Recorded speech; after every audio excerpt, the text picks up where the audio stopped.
Abram comigo em Lucas capítulo 14. Eu quero começar hoje uma sequência de mensagens. Esta é a primeira, depois teremos uma no domingo, uma outra no outro domingo, onde nós vamos tratar com muita clareza esse direcionamento que Deus tem para a vida de uma igreja bíblica neotestamentária, começando do indivíduo, do discípulo, depois do grupo menor de discípulos e depois do grande ajuntamento, a igreja, a comunidade de discípulos do Senhor Jesus. Lucas capítulo 14, versículos 25 a 33, eu quero convidar você a ficar de pé comigo, se quiser, se puder, e nós vamos ler esse texto aqui para a meditação hoje à noite. Lucas 14, versos 25 a 33.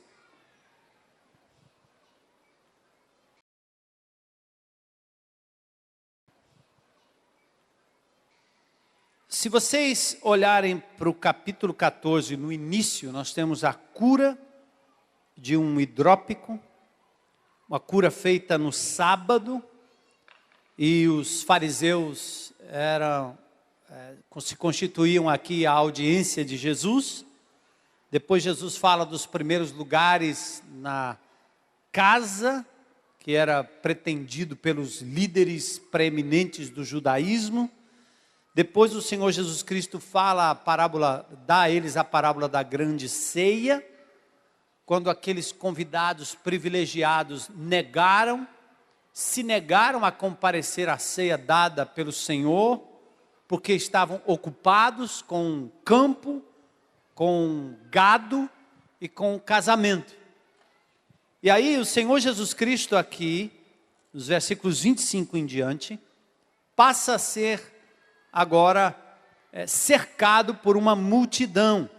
O texto diz assim: grandes multidões o acompanhavam e ele, voltando-se, lhes disse: se alguém vem a mim e não aborrece a seu pai e mãe e mulher e filhos e irmãos e irmãs e ainda a sua própria vida, não pode ser meu discípulo.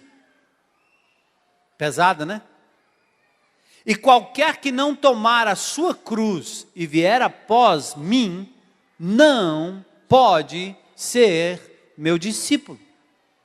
Pois qual de vós, pretendendo construir uma torre, não se assenta primeiro para calcular a despesa e verificar se tem meios para concluir? Para não suceder que, tendo lançado os alicerces e não podendo acabar, todos os que a virem zombem dele, dizendo: este homem começou a construir e não pôde acabar. Ou qual é o rei que, indo para combater outro rei, não se assenta primeiro para calcular se com 10.000 homens podem enfrentar o que vem contra ele com 20.000? Caso contrário, estando o outro ainda longe, envia-lhe uma embaixada pedindo condições de paz. Assim, pois, todo aquele que dentre vós não renuncia a tudo quanto tem, não pode ser meu discípulo.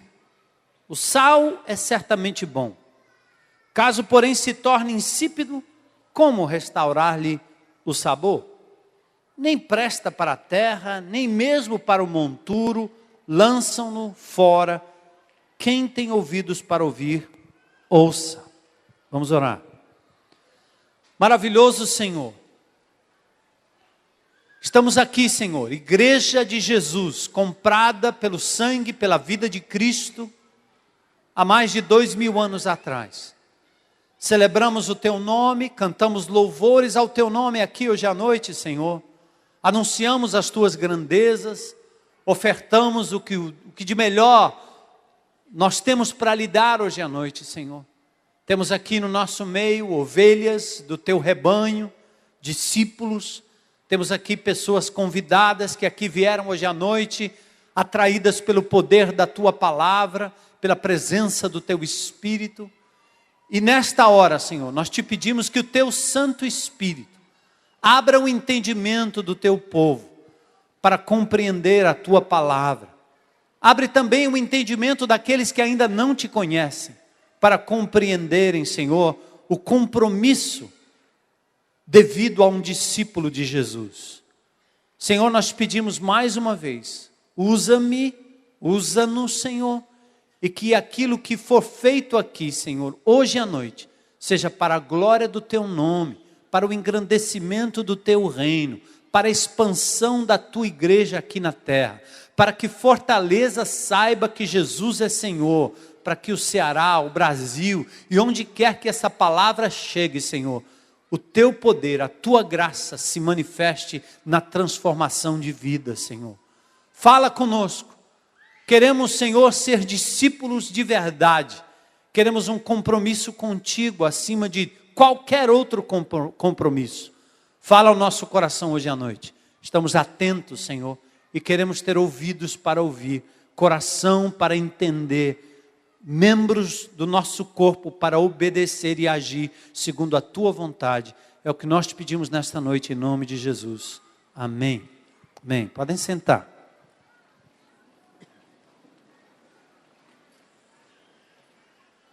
Hoje eu estou de verde aqui em solidariedade aos recepcionistas da IBC, né? Se encandear os olhos de alguém aí. É sério. Lucas, capítulo 14, versos 25 a 33. Então, prestem atenção. Hoje nós vamos trabalhar a questão individual, o discípulo. A semana que vem eu quero falar sobre o ajuntamento, o pequeno ajuntamento de discípulos. E depois eu quero falar sobre a grande multidão de discípulos de Jesus. É o círculo menorzinho, individual, o círculo maior e o círculo ainda maior, que engloba todos estes na demonstração de como o Senhor começa o seu trabalho no coração e na vida de cada um, olhando para você de forma individual. Você não é um número aqui, você não é apenas uma cabeça aqui dentro, uma pessoa sentada numa cadeira. O Senhor conhece o teu nome e todo o trabalho de redenção do universo começa a partir de um indivíduo, de uma pessoa. O homem, a mulher, a criança, o adulto, o velho, o jovem, enfim, Deus começa com o indivíduo. O glorioso poder do Criador do universo pôs neste universo quase infinito um ser humano. Hoje eu encontrei-me com um amigo que leu a revista Veja rapidamente hoje e discutia a questão da teoria da evolução e a teoria da criação. Para nós, a verdade do criacionismo versus o evolucionismo. E eu dizia a ele que, infelizmente, quando a dita ciência trata o criacionismo, trata como se nós fôssemos fanáticos religiosos, falando de uma tremenda bobagem, uma tremenda besteira, que é atribuir a um ser superior e inteligente o início de todas as coisas.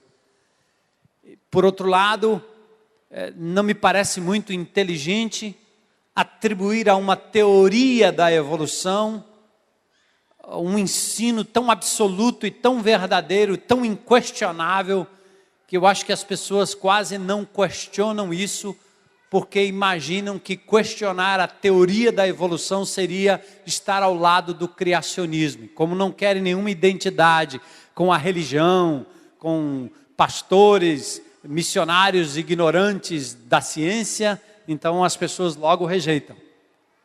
Mal sabem que há homens e mulheres de Deus que são cientistas respeitáveis em todo o universo, em toda a Terra, eu diria, em todo o mundo, vamos dizer assim, né?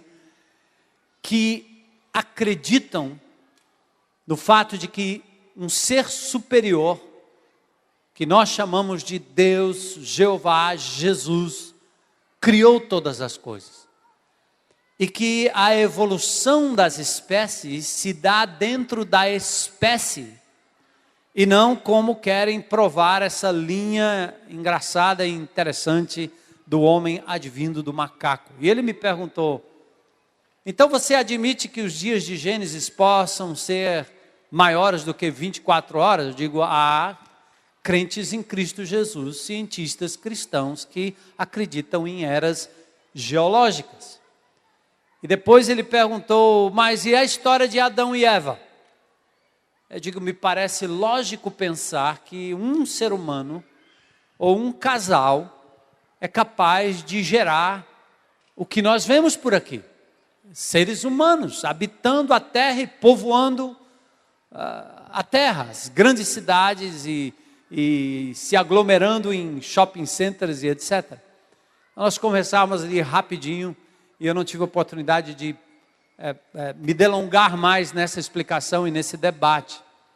Porém, me parece simples e lógico pensar que este universo maravilhoso, onde o homem ainda não encontrou, a despeito da sondagem, nenhum outro ser vagando pelo espaço, este universo quase infinito, maravilhoso, tem na Terra um ambiente que, segundo a Bíblia, foi determinado para o homem, o ser humano, seres inteligentes, autônomos.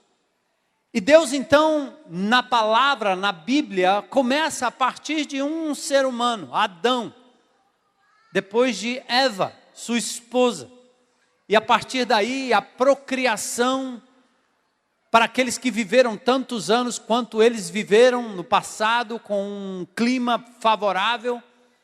Em Gênesis 5 diz que Adão teve filhos e filhas, e houve então uma multiplicação tremenda, como acontece em algumas instâncias, em algumas famílias, como acontecia no passado. Você tem um marido e mulher tendo 10, 12, 15, 20 filhos. Hoje a gente não tem mais esse fenômeno, mas era perfeitamente possível. Então Adão foi colocado aqui neste mundo para que com sua esposa e seus filhos povoassem a terra e usufruíssem de tudo o que Deus havia determinado e deixado para os seres humanos. Deus fez o homem autônomo, com autonomia, com capacidade de escolha. Eu já disse isso aqui várias vezes. Deus não fez um homem para ser absolutamente bom, sem a capacidade de negar o próprio Criador, porque senão Deus teria feito um robô. Alguém só capaz de fazer algo bom. Deus também não criou o homem mau, porque seria contra a natureza divina criar um ser essencialmente mau. Deus criou o homem com o arbítrio, a capacidade de escolha. Colocou no Éden um símbolo do que seria o mal. O mal não é coisa criada, o mal é um relacionamento ou um ato de desobediência a uma ordem divina. Você não come desse fruto, o dia que comer vai morrer. Se era fruto, se não era, a questão não é essa. A questão é que havia uma ordem dada pelo Criador ao ser humano, que poderia obedecer a Deus e gozar a vida e viver bem e ser feliz nesse planeta, ou o homem poderia ter a escolha, como teve aliás, fazer a escolha de desobedecer o mandamento divino. No momento que o homem, com sua autonomia, resolve desobedecer, ele deixou de ter arbítrio para escolher aquilo que é mal. E aí vem a queda, a alienação, a morte, a separação. É como um pai que vê o seu filhinho nascendo, crescendo, e logo nos primeiros dias essa criança obedece 100% e absolutamente? Claro que não. Ela vai demonstrar autonomia ao dizer não para o pai, não para a mãe. E às vezes até achamos engraçado as crianças dizendo não. Você sabe que é uma desobediência, mas você acha engraçado, porque você olha para aquele ser humano e diz, está aí um ser humano vivo, com vontade, com autonomia, com capacidade, que vai tomar as suas próprias decisões. Eu acredito que Deus viu exatamente assim, Adão e Eva, o primeiro casal, os primeiros seres humanos, com autonomia. Porém a escolha foi errada. A escolha foi de independência. A escolha foi de desobediência. E o mal entrou na raça humana.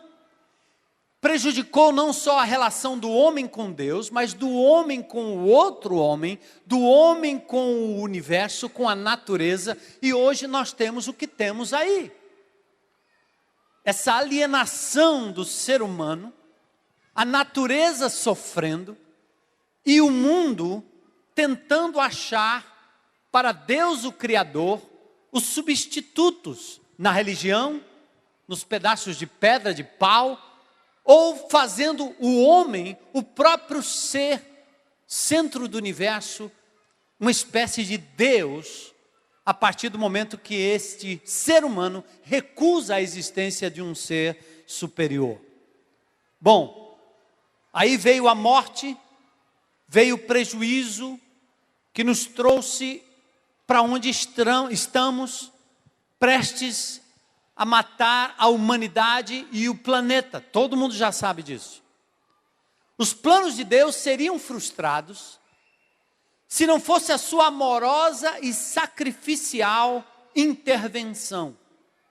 Deus, quando viu o homem na sua derrocada espiritual, na sua falência espiritual, por ter escolhido errado, Deus não interviu como uma espécie de gênio da lâmpada, ou um interventor sem ética ou sem moral. Ele não podia ter feito isso. Ele criou e agora tinha que deixar a consequência da sua criação caminhar. Mas Deus decidiu intervir de forma a não violar a autonomia do ser humano. O que ele fez? Ele envia o seu próprio Filho Jesus ao mundo. E quando Jesus entra no mundo, encarna como ser humano, ele passa a viver no nível dos seres humanos caídos, sem ter ele mesmo sofrido os efeitos da queda e da desobediência. Então os planos de Deus seriam frustrados se o Senhor não tivesse mandado o seu próprio Filho. Ele foi o ser humano perfeito, para que através de um homem só, Jesus, a humanidade tivesse novamente a chance de ser redimida. Quando Cristo invade esse nosso terreno, deixa a sua glória e passa a viver aqui como ser humano, ele deixa o seu estado glorificado para viver como gente como a gente, sentindo, sofrendo, comendo, fazendo todas as necessidades de um ser humano. Ele trabalhou na carpintaria, nasceu de mulher. Jesus foi perfeitamente homem, mas viveu limitado. Jesus não podia estar em todos os lugares ao mesmo tempo. Embora fosse descendente ou viesse, ou tivesse a sua natureza divina, Jesus foi localizado, totalmente localizado. O Verbo se fez carne, se fez gente, andou com a gente, sentiu dores, foi traído, amou, foi decepcionado, teve pai, teve mãe, teve irmãos. Jesus foi perfeitamente humano, mas a diferença entre Jesus e os demais seres humanos foi o fato de que ele não cometeu o pecado, o erro, a desobediência. Ele andou aqui em sintonia perfeita com o Pai. Enquanto a nossa desobediência trouxe para nós morte e condenação, Jesus era o único ser humano que não merecia nem a morte, nem a condenação. E por isso, através de um homem, o pecado entra no mundo, mas através da obediência de um homem, a salvação se torna possível para os seres humanos. Cristo é a nossa redenção neste sentido.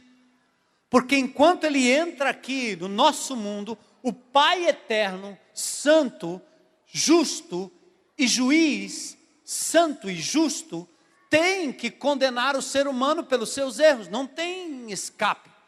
Mas Ele não podia condenar Jesus, porque Ele nunca pecou. Mas Jesus, ao se entregar na cruz do Calvário, no meu lugar e no seu lugar, ganha o direito de construir, de formar uma nova humanidade. E ganha o direito de redimir a terra e a natureza da influência caída, pecaminosa de toda a raça humana sobre ela. Jesus então vem ao mundo com esse intuito. Todo o Velho Testamento aponta para a vinda daquele que seria o Cordeiro de Deus que tira o pecado do mundo. E a partir de Jesus, que veio ao mundo, disse o que disse, fez o que fez. Deixe-me dizer uma coisa aqui, a você que talvez nos visita, só tem duas chances ou duas escolhas, duas saídas em relação à pessoa do Senhor Jesus Cristo. Ou ele era um lunático, um louco, um fanático, pelo qual não vale a pena nem andar, nem morrer, nem se entregar, como aqueles apóstolos e os primeiros cristãos morreram. Ou ele era Deus que se fez gente como a gente, e capaz de nos levar de volta ao Criador, ao Deus Pai, e capaz de nos transformar de novo no projeto inicial de Deus para o ser humano. Percebe? Você só tem duas escolhas. Ou ele é um lunático, e aí não vale a pena, aí é loucura, pode escolher qualquer outro. Ou ele é o que ele diz ser. Ou ele fez o que ele fez porque tinha o poder dado por Deus para isso. Jesus, ao fazer isso, presta atenção aqui, ele agora ganhou o direito, porque ele ressuscita dentre os mortos. Ele foi morto, sim, ele experimentou a morte, sim, mas ao terceiro dia ele ressuscitou. E a ressurreição de Jesus, o que não aconteceu com nenhum outro líder religioso, nenhum outro filósofo, todos eles, Buda, Confúcio, Mohammed, Maomé, todos eles estão no túmulo. Cristo Jesus foi o único que, além de ter se dado na cruz do Calvário e experimentado a morte no meu lugar, no seu lugar, foi o único que venceu a morte, ressuscitou e está à direita do Pai em majestade, e um dia voltará para estabelecer o seu reino e dará a todo crente em Cristo um novo céu e uma nova terra. Aleluia! Eu creio nisso. E o trabalho de Jesus hoje, ele estabeleceu desde o princípio um chamado para os seus discípulos. Ele saiu, ao contrário dos outros rabinos, convocando as pessoas, chamando-os para seguirem-no. Vem e segue-me. Vem e segue-me. Deixa tudo e segue-me. Jesus começou agora a andar por esse mundo e fazer discípulos, seguidores. E depois da sua partida, ele incumbiu a igreja, através do núcleo de apóstolos, a irem pelo mundo, fazendo discípulos de Jesus. E este chamado e essa convocação é, acima de tudo, particular e pessoal. É um chamado para pessoas que têm nome: Levi, Arimateia, Mateus, Marcos, Lucas, João, cada um, Paulo, o seu nome, o meu nome. O custo a vida de Cristo, a esperança, a sua ressurreição e o recomeço, a nova humanidade composta do que ele chamou de discípulos. Um morrendo por todos, para que todos experimentassem a vida de um só Jesus, a nova humanidade. Queridos, prestem atenção. Segundo a palavra de Deus, segundo a Bíblia, uma nova humanidade está sendo formada. Você não faz parte simplesmente de um clube religioso. Você é parte de uma nova humanidade que está sendo formada. Um a um, discípulo a discípulo, pessoa a pessoa, recebendo um chamado, um toque pessoal para deixar de ser solitário, individualista, isolado, para pertencer a um grupo e a pertencer também a uma comunidade de discípulos. O projeto é coletivo, é toda a humanidade, é uma nova humanidade. 2 Coríntios 5,17, Paulo diz assim: se alguém está em Cristo, a gente lê em algumas traduções, nova criatura é, não é isso? As coisas velhas já passaram, eis que se fizeram novas todas as coisas. Só que esta palavra deveria ser traduzida assim, 2 Coríntios 5,17, se alguém está em Cristo, é parte de uma nova humanidade, é parte de uma nova criação, é o recriar de todas as coisas, a começar por Jesus.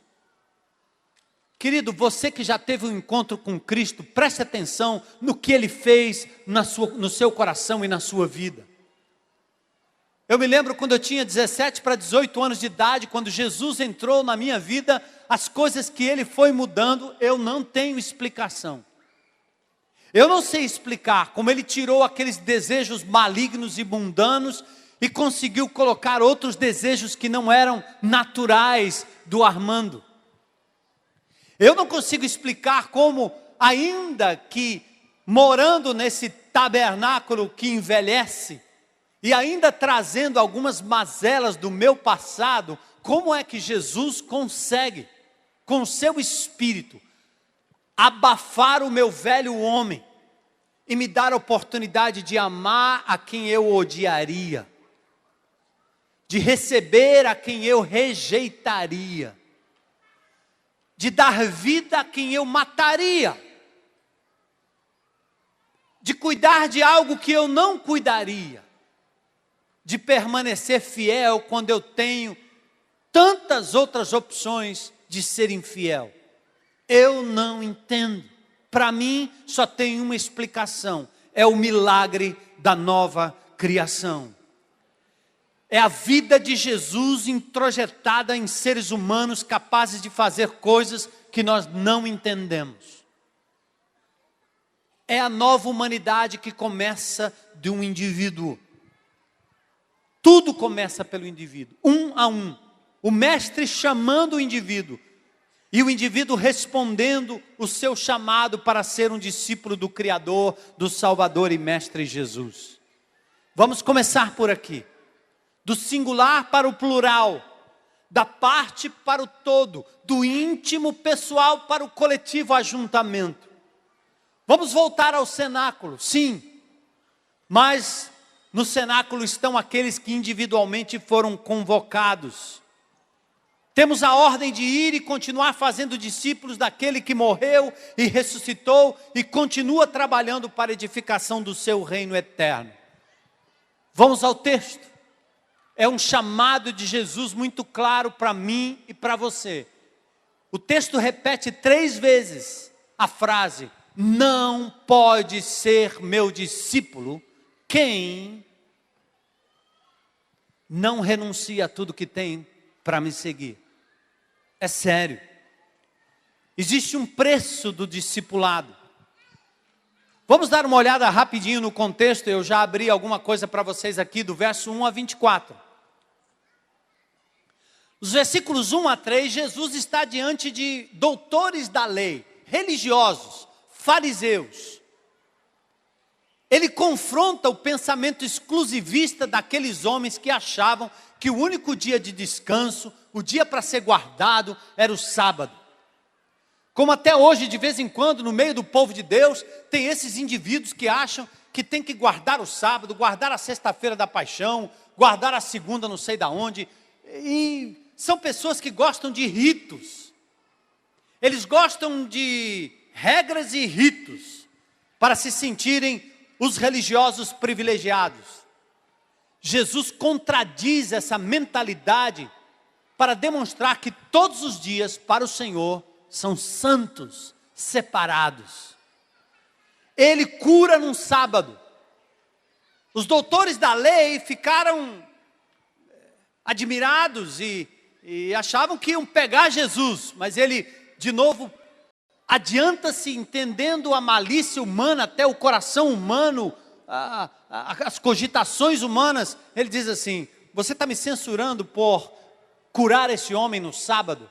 Se por acaso o seu boi, se por acaso o seu carro caísse num buraco, você não ia tirar não? Só porque era sábado? Caiu. O indivíduo deve ter pensado, claro que eu tiraria, vou lá deixar meu animal cair no buraco? Ele disse, então, por que você trabalha por um animal e não é capaz de liberar o poder para curar alguém no sábado? Então Jesus começa aqui o embate com os fariseus que querem dizer, não, é só no domingo. É só na quarta noite. Cristianismo é só no culto de libertação. Libertação é só quando tiver um homem lá na frente orando para todo mundo cair e pronto, ser liberto. E Jesus está dizendo, não. Libertação é onde eu estou. É quando a minha palavra é pregada. É quando o meu nome é anunciado. E ele confronta os fariseus. Versículos 7 a 11, ele confronta uma outra coisa que tem a ver com os religiosos e os fariseus. Eles buscam sempre uma posição de destaque. Qual o meu nome? Qual o lugar que eu vou sentar? Qual o privilégio que eu vou ter? Ao invés de se contentarem com o ministério de pastoreio e de cuidado, eles querem o título. Quem quer o título recebe a ignomínia. Quem não busca o título, o Senhor diz, vem. E Jesus inverte essa lógica. Ele aponta para a humildade que busca o último lugar. Não ser visto. Não importa ser visto. Mas importa servir ao Senhor com integridade de coração, onde quer que nós estejamos. Lá no seu grupo pequeno, lá na sua casa, lá no seu trabalho, lá onde você estiver, o Senhor está te vendo. Você é um discípulo fiel. Você não precisa dos nomes nem dos títulos que a religião, seja evangélica ou não, lhes confere. Versículos 12 a 14, Jesus contraria a preferência dos religiosos pelas pessoas de bem ou por um determinado grupo que exclui, pretere os menos dignos e os incapazes de retribuir. Está aí na parábola da grande ceia. A religião ensina que os verdadeiros crentes em Cristo Jesus são aqueles indivíduos plásticos, santos, que nunca erram, que nunca cometem um erro, que não tem pecado para confessar, que não tem problema, que tem títulos, é isso aí. Jesus abre uma parábola e diz assim, olha, eu mandei convidar todos esses. Mas sabe o que eles disseram? Não posso, estou cuidando do meu gado. Não posso, comprei um campo, tenho que verificar. Não posso, agora eu me casei, estou ocupado. E Jesus disse, então está certo. Agora você vai sair pelos becos, pelas ruas, pelos vales, e força para dentro os coxos, os aleijados, os mudos. O que ele está dizendo nessa parábola? Eu quero no meu reino aqueles que dependem, que precisam. Não aqueles indivíduos que acham que já têm, que já estão cheios, abastados. O reino de Deus não é composto destes aí, não. São daqueles que são capazes de expressar a pobreza de espírito no sentido de eu preciso, eu quero, eu estou pronto. Eu quero. Jesus disse, manda buscar, manda entrar, força para dentro. E teve uma época que, um momento lá da grande ceia, que diz assim, ei Senhor, ainda tem lugar. Ele disse, manda entrar, porque esse povo não entra, se não empurrarmos para dentro. Porque eles têm vergonha. Eles acham que não dá para fazer parte dessa igreja, porque é muito difícil, é muito complicado. Ninguém vai me convidar para ir naquela casa chique. Não, ninguém vai. Não, naquela igreja ninguém vai me deixar sentar ali. A hora que eu entrar ali, se o meu cheiro não for aquele cheiro de perfume francês, eu vou ser excluído da congregação. Jesus está dizendo, manda buscar os coxos, os aleijados. E quando você convidar alguém para dentro da sua casa, convide alguém que não possa lhe retribuir. Porque esse vai e vem social não combina com o reino de Deus. Não combina. Glória a Deus.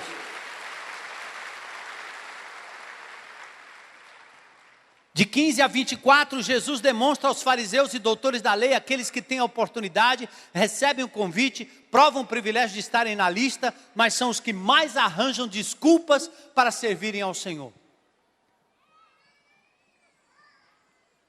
Nós estamos iniciando uma empreitada aqui de grupos pequenos. Quantos homens e mulheres de Deus aqui estão envolvidos em grupos pequenos, gordos, cheios de Bíblia, estão cevados, prontos para o abate, ovelha gorda, que passa o resto da vida ali porque é bom, porque tem sanduíche, além de comer Bíblia toda hora, come muita comida, muito sanduíche. Irmão, um grupo pequeno não tem nada a ver com um banquete de comida. Isso aqui não vai ser um encontro de pão do céu. E eu quero até aconselhar vocês que são líderes de grupo pequeno, anfitriões de grupo pequeno, vocês dizem, não dá para fazer na minha casa, porque tem que fazer um banquete, um negócio. Dê bolacha. Bolachinha com água, e se der certo, bote um quissuco dentro. Porque o que tem em casa é amor, é o pão da vida, é o cuidado, é o carinho, amém? Ó, pelas palmas tem um bocado de gente aí que está dizendo, rapaz, eu pensei que era só lagosta. Em época de crise, ó, nananina não. Bolachinha. Se Deus lhe abençoou, você quer dar um pouco mais, mas bolachinha, o básico. Que é para o povo ir lá atrás do amor, da palavra, atrás do abraço, atrás da oração, atrás da unção, atrás do aconchego cristão, atrás do abrigo e não atrás da comida, do churrasco, do passeio. Jesus mostrou aos fariseus o que era isso. Agora ele muda a audiência, vamos lá. Senão nós vamos até meia-noite aqui.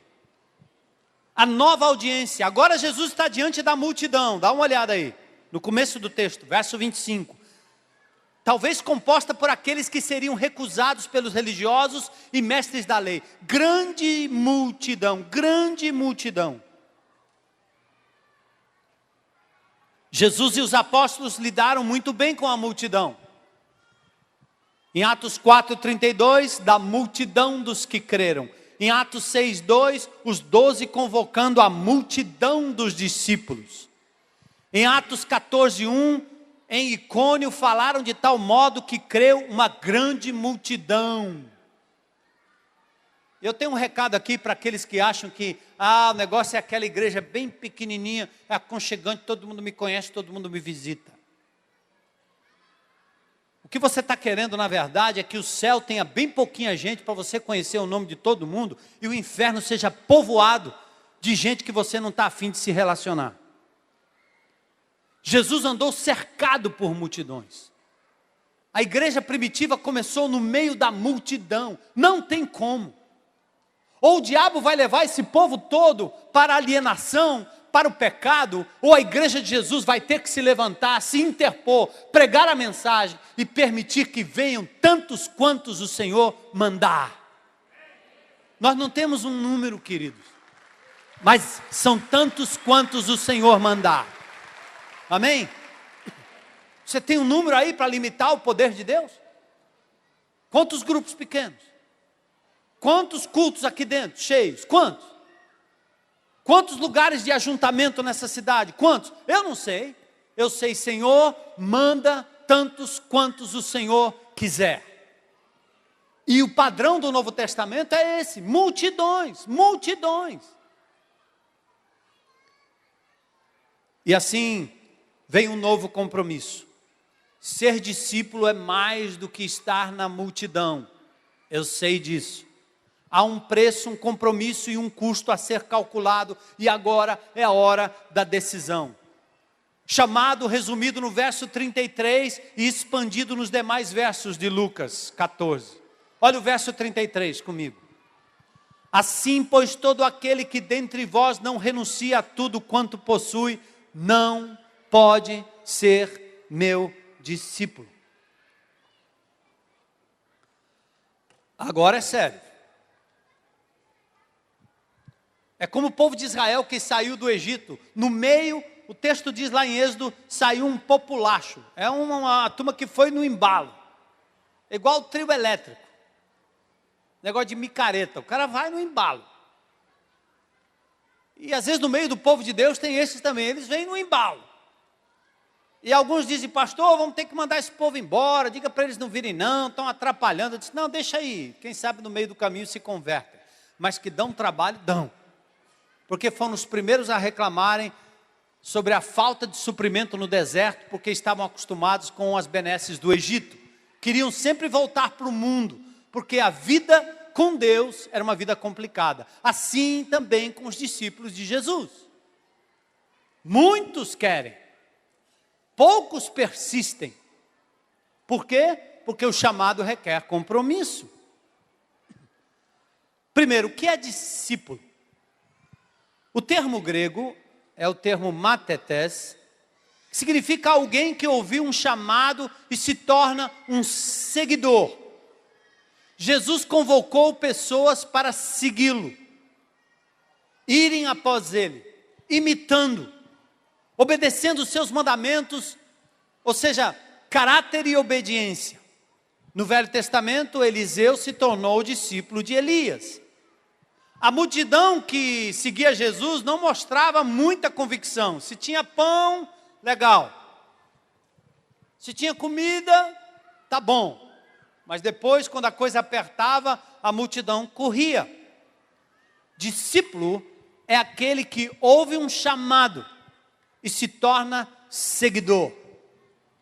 Entre os filósofos, os discípulos pagavam para seguir os seus filósofos. Sócrates foi um que aboliu essa prática. Jesus não recebe, ele mesmo paga o preço e convoca os seus discípulos para andarem com ele. Ele mesmo se torna o caminho, a verdade, a vida. Outra coisa, a relação com Jesus não é uma relação catequética, não é uma relação de sala de aula, não é uma relação de informação professor-aluno, é uma relação de caminhada, de andar com, de estar com, de viver com Jesus. O próprio Jesus declara, quando ele ia passando, ele viu Levi, filho de Alfeu, sentado na coletoria e disse, segue-me, segue-me. Ele não disse, siga meus ensinos. O cristianismo não é uma filosofia a ser seguida, não é um dogma a ser abraçado. Cristianismo é seguir uma pessoa, Jesus Cristo. Ele disse, segue-me. Ele diz no seu apelo em Mateus 11, vinde a mim.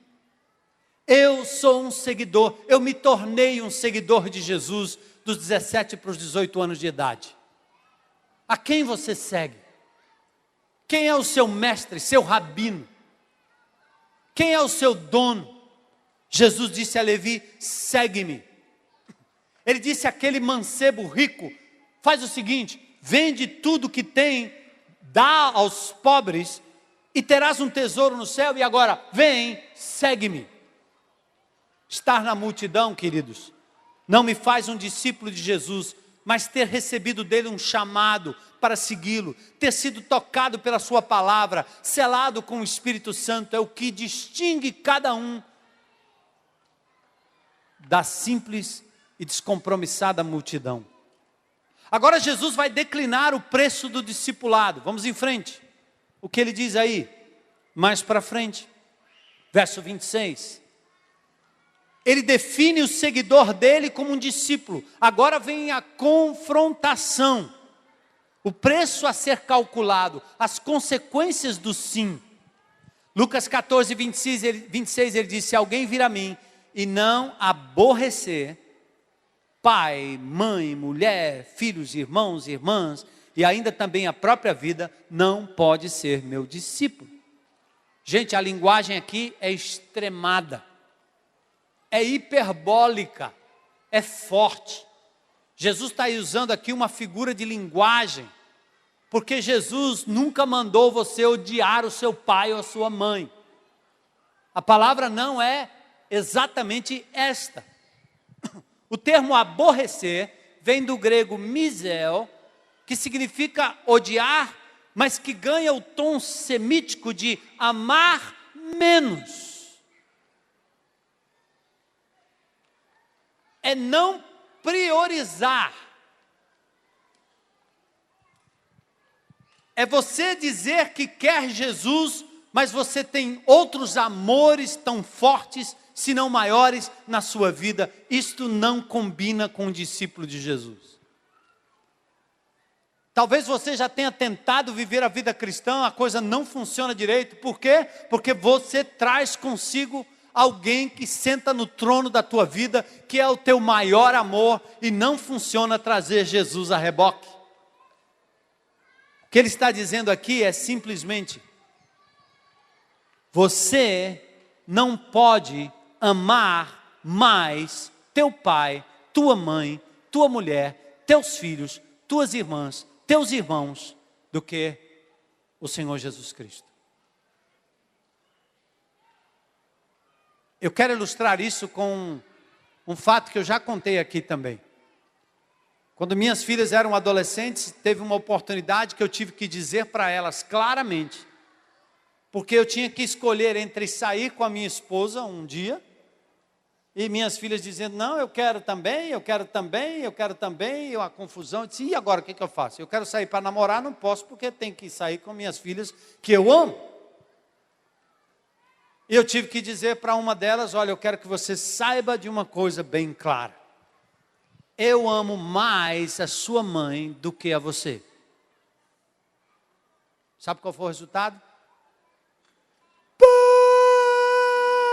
O Senhor não me ama, o Senhor não me ama, o Senhor não me ama.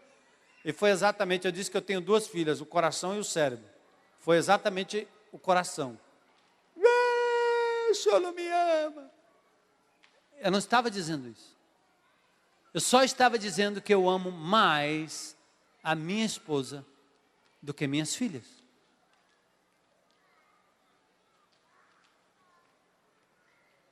Por exemplo, esta semana eu tive a oportunidade de conversar com alguém tete a tete, e eu ouvi algo parecido com isso que eu vou ilustrar agora. Ai, a minha mãinha, minha mãinha, minha mãinha.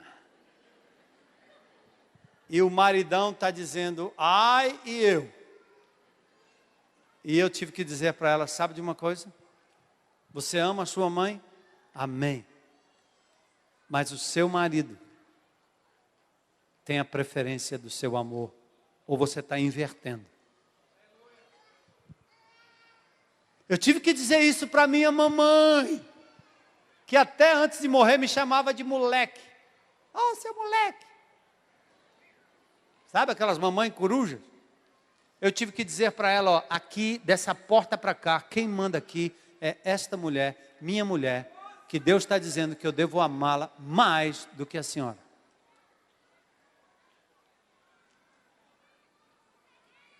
Eu sinto que eu disse algo aqui que é terrível para o cearense. Eu vou dizer mais, é por esse sentimento aí que a igreja romana explora a Nossa Senhora e a Maria. Porque ninguém é capaz de dizer que Jesus é mais importante do que a mãe dele. Esse sentimento é um sentimento que é antibíblico. É um sentimento, ele é muito mais sentimental do que racional, inteligente, devocional e espiritual. Volta de novo. A Bíblia diz para o menino e para a menina: você deixa pai e mãe e une-se à sua mulher, e os dois se tornam o quê? Uma só carne. O amor que eu tenho pela minha esposa é um amor muito diferente do amor que eu tinha para minha mãe, que faleceu. E eu preciso compreender a intensidade desse amor, porque na hora que eu tiver que fazer uma escolha, eu vou escolher pela minha mulher. Eu acho que eu vou ter que parar aqui, tem tanta gente olhando para mim assim.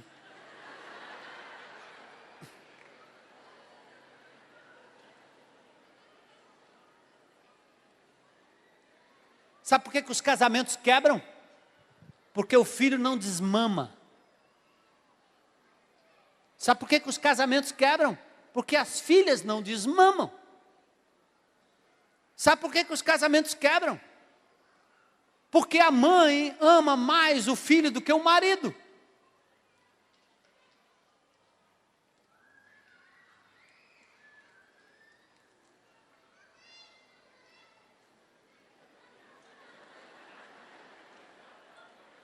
Eu sinto que eu não posso continuar mais, não sei por quê. Mas vamos deixar esse capítulo para o pastor Zé Edson. Eu quero só que você entenda uma coisa.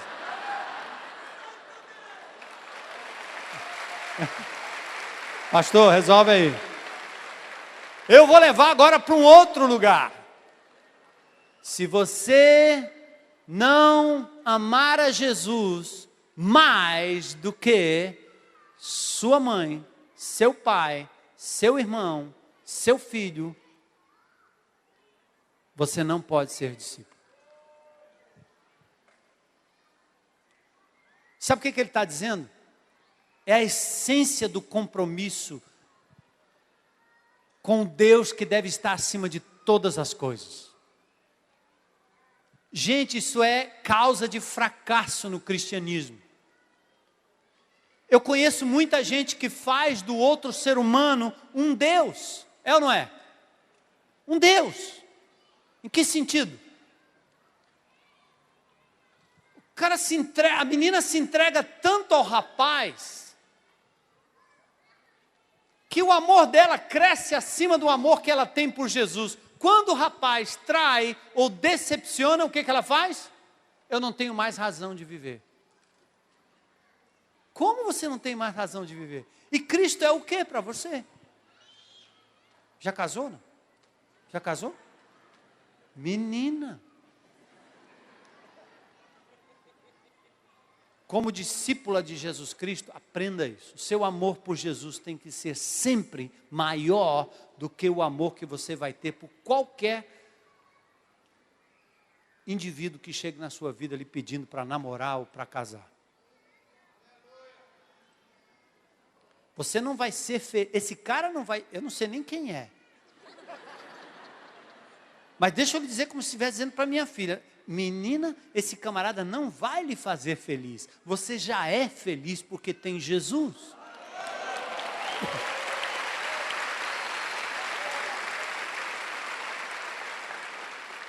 A mulher que diz: eu me entreguei a vida inteira, eu me doei 30 anos, ele me trocou por ela, eu vou morrer.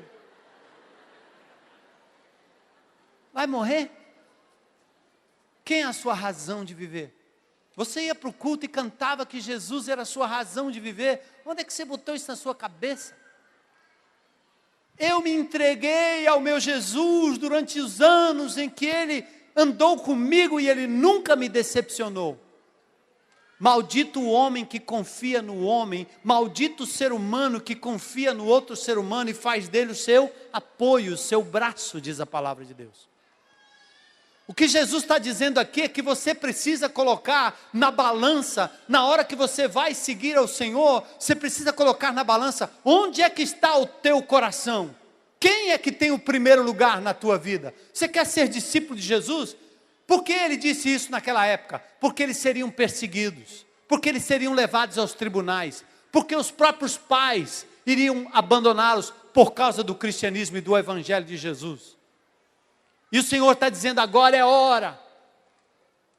Você tem que tomar uma decisão para me seguir. Você precisa simplesmente me amar acima de todas as coisas.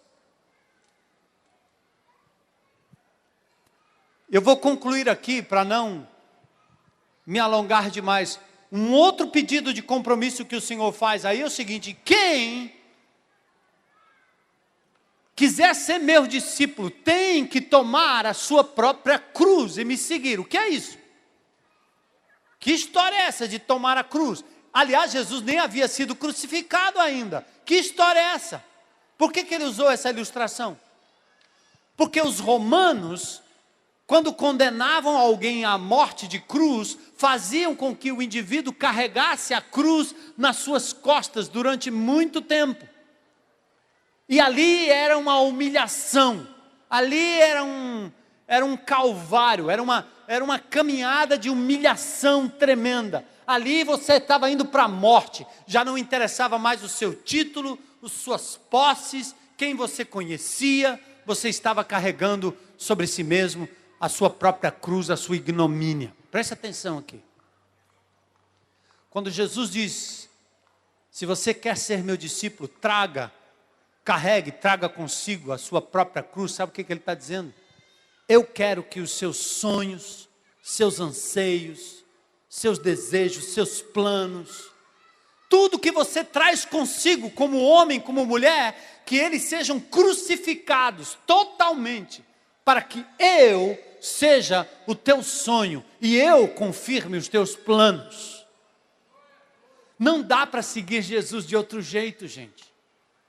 A luta e a guerra que a gente tem para viver vida cristã vitoriosa está relacionada a esses dois princípios do discipulado. Número 1, eu quero amar as pessoas mais do que a Deus. Quero amar mais a mim mesmo do que a Jesus.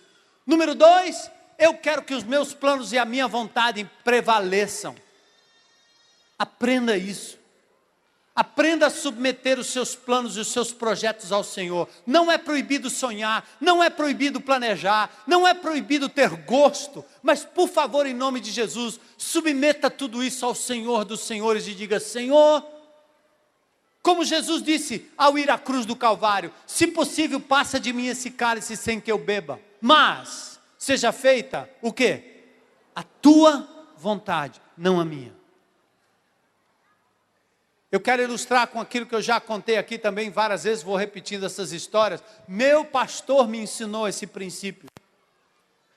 Quando o Armando Bispo quer ser o vingativo e devolver, o meu pastor gritava de lá: bispo, não desce da cruz, fica aí crucificado, não desce da cruz, não desce da cruz. Eu, novo convertido, não entendia direito, até que eu fui perguntar para ele: o que você está querendo dizer com isso, pastor? Ele dizia: meu filho, não revide, você já está crucificado com Cristo. O Senhor vai cuidar da tua causa, Ele vai reivindicar a tua demanda, a tua causa, Ele vai cuidar de você, Ele vai te honrar. Não reaja, não seja o Armando, mas deixe que Jesus viva a vida dele através de você. Crucifique o velho com seus desejos, com suas mazelas. Isto é ser um discípulo de Cristo. Talvez a gente encerre isso com o texto do apóstolo Paulo em Gálatas. Capítulo 2, verso 19, o que ele disse? Eu já estou, o quê? Crucificado com quem? Com Cristo. E ele diz: e vivo não mais eu, mas Cristo vive em mim. Aleluia, né? Palavra de Deus. A gente encerra hoje à noite para dizer o seguinte aqui: nós vamos partir para a construção e a continuidade da edificação e construção desta igreja, a partir de discípulos comprometidos com o Senhor Jesus, chamados, comprometidos. A pergunta básica vai ser essa: amas-me mais do que estes? Lembra Jesus pedindo a Pedro, lembra do texto lá de João? Você me ama mais do que estes? Qualquer coisa que esteja tomando conta do teu coração acima de Jesus, teu trabalho, teu dinheiro, tua postura, tua condição, teu intelecto, tuas conquistas, o que você faz ou deixa de fazer, tua mulher, teu filho, teu pai, teu irmão, teu patrão, teu empregado, seja o que for, tudo que estiver no lugar de Jesus, torna-se uma idolatria e vai te afastar da graça, do amor, da bênção de estar caminhando com Jesus. O verdadeiro discípulo diz: Senhor, Tu és o meu bem maior. Senhor, Tu és a minha herança. Senhor, eu Te amo acima de todas as coisas. Amém? A segunda pergunta que a gente sai daqui hoje à noite é esta: você quer ser discípulo? Você é um discípulo? Então saiba disso. Carregue a cruz que crucifica o teu eu, teus sonhos, teus planos, para que eles se tornem sonhos e planos de Jesus. Amém? E sabe o que eu tenho experimentado na minha caminhada com Jesus? Às vezes eu até tenho sonhos. Eu digo: Senhor, eu gostaria tanto. Mas de vez em quando Ele vem e prova, joga tudo no chão. E eu reajo dizendo: Senhor, eu queria, ó. Eu queria. Mas, já que o Senhor não quer, Senhor, me perdoa pela presunção. Eu me entrego, eu abro mão, eu aceito o que o Senhor tem para me dar. Sabe o que acontece às vezes? Ele volta, dá a volta por cima e diz: está aí, meu filho, o sonho que você queria, muito melhor do que o que você planejou. Aí eu digo: amém. Nem sempre acontece, mas acontece. Amém? Então eu tenho uma pergunta para fazer para a gente encerrar aqui. Quantos hoje à noite, se Jesus estivesse passando aqui agora e dissesse: vem, segue-me, duas condições: você precisa me amar acima de todas as coisas. Segunda condição: você precisa estar pronto a sacrificar, crucificar teus sonhos, planos e desejos. Preste atenção na pergunta. A primeira pergunta é para quem nunca fez uma decisão como essa. Nunca. E hoje à noite, tenha coragem de dizer: eu quero ser um discípulo de Jesus. Quero aceitá-lo como meu Senhor e meu Salvador. Quero segui-lo para o resto da minha vida. Quero andar com Ele, estar com Ele, pagar o preço. Recebê-lo como meu Senhor, meu Salvador. Tem alguém aqui hoje à noite? Coragem? Glória a Deus. Aleluia. Lá atrás. Hoje à noite, eu quero ser um discípulo de Jesus a partir de hoje. Amém, amém, alguém? Aleluia. Você está dizendo assim, eu já coloquei tanta coisa no lugar de Jesus na minha vida, agora eu não quero mais. Eu submeto tudo, eu diminuo tudo, para que Jesus seja engrandecido na minha vida. Tem mais alguém hoje à noite? Levanta a mão, fica de pé. Deus te abençoe. Deus te abençoe. Aleluia. Aleluia. Mais alguém? Amém. Lá atrás. Aleluia. Publicamente, é publicamente mesmo. Está aqui. Eu amo o Senhor Jesus acima de todas as coisas. Mais alguém? Eu quero submeter os meus planos e projetos ao Senhor. Mais alguém? Pela primeira vez? Agora eu quero perguntar: olha, Jesus está aqui nesse lugar através do seu Espírito. Eu quero perguntar a você que é crente em Cristo Jesus. Você está na multidão. E hoje à noite eu te convido a tomar uma retomada de decisão. Não é conversão de novo, não. Mas você entendeu? Essa é a hora. A palavra falou. Quem tem ouvidos ouça. Eu quero convidar você a se colocar de pé, para dizer assim: eu quero hoje à noite, eu me identifico como um discípulo de Jesus, discípulo do meu Senhor. Eu quero hoje à noite determinar no meu coração, na minha agenda, na minha vida, amar ao Senhor Jesus acima de todas as coisas. eu quero hoje à noite submeter meus planos e projetos, minha vontade, meu temperamento, meu jeito de ser a Jesus. Já estou crucificado com Cristo e vivo não mais eu, Cristo vive em mim. Senhor, recebe hoje à noite, Pai, cada uma dessas vidas. Aqui está construído um altar de sacrifício vivo, santo e agradável a Deus. Recebe, Jesus, recebe, Senhor. É esta comunidade de discípulos que vai envergonhar o inimigo e vai conquistar fortaleza para Jesus. Louvado seja o teu nome, Senhor. Louvado seja o teu nome, Jesus. Aleluia. Oh, te adoramos, Senhor. Glórias ao teu nome, Senhor.